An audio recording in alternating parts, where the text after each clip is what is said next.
Assalamualaikum warahmatullahi wabarakatuh. Saya Yulia Ariswati dari Yayasan Tulungagung ingin menjelaskan materi tentang keanekaragaman hayati untuk memenuhi tugas magang 1.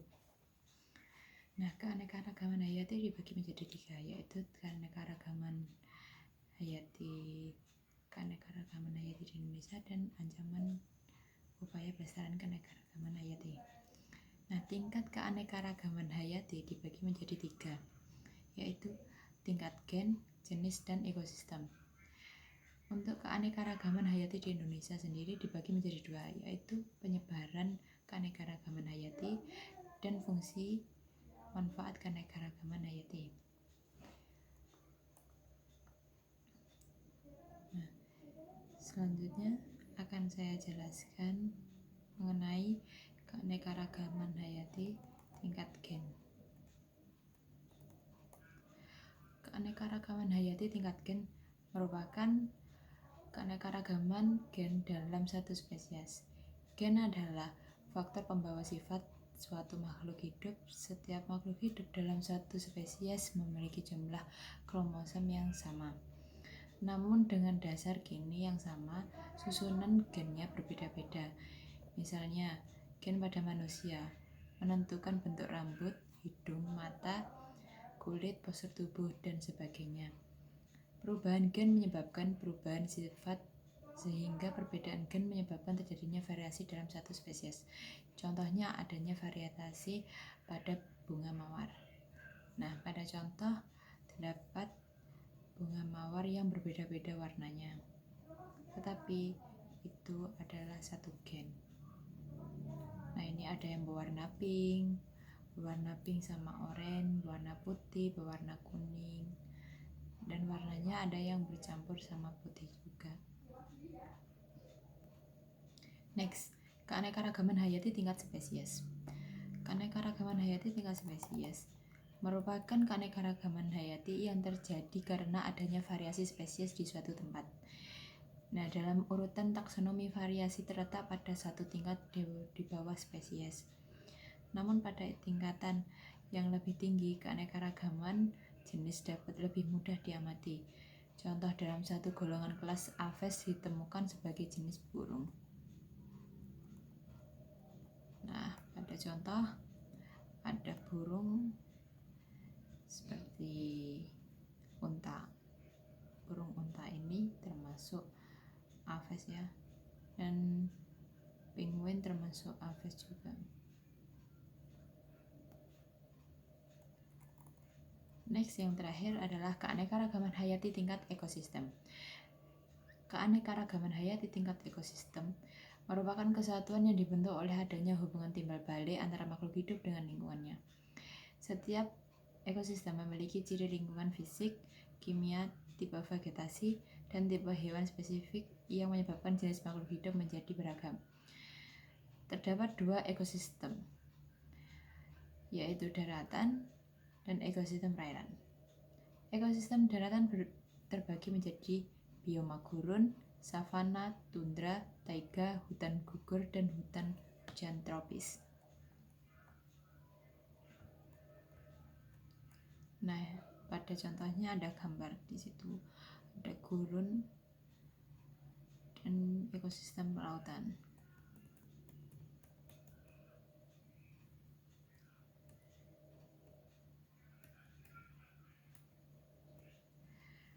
Yang kedua adalah keanekaragaman hayati di Indonesia.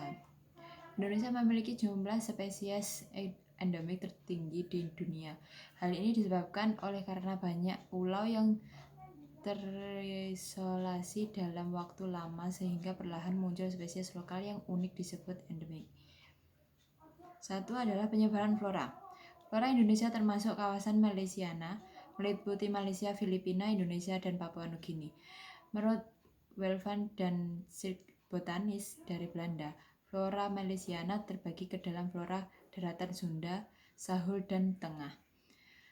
Tengah ini biasanya disebut Wales, yang khas dan endemik. Contoh flora Sunda yaitu Nepenthes, Gymnophora, merupakan tumbuhan pemakan serangga. Flora Sauhi contohnya yaitu Myristica fragrans. Sedangkan untuk kawasan Wales yaitu Eucalyptus declupta, pohon pelangi, karena memiliki batang berwarna-warni. 2. Penyebaran fauna. Penyebaran fauna terbagi menjadi 3, yaitu kawasan Indonesia Barat peralihan dan kawasan Indonesia Timur. Itu semua dipisahkan oleh garis Wallace, Weber, dan Lydekker. Pola penyebaran kawasan barat, garis imaginary balance, meliputi Sumatera, Jawa, Kalimantan, dan Bali. Jenis hewan antara lain harimau, gajah, orangutan. Kawasan peralihan yaitu Pongo, itu terdapat orangutan dan sebagainya. Kawasan peralihan meliputi Sulawesi, Maluku, Sumbawa, Sumba, Lombok, dan Timur Timur, yang dibatasi garis baris bagian barat dengan garis Lydekker bagian timur.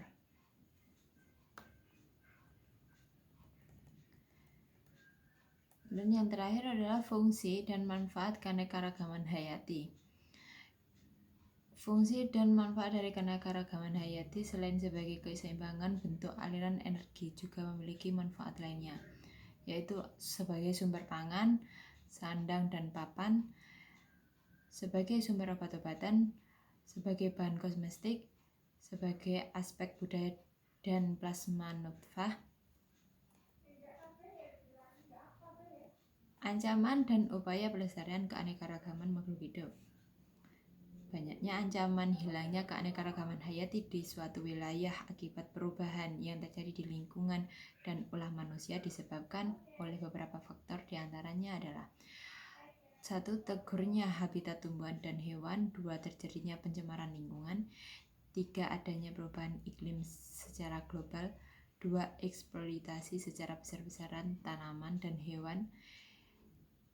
Munculnya spesies pendatang dan industrialisasi hutan dan pertanian.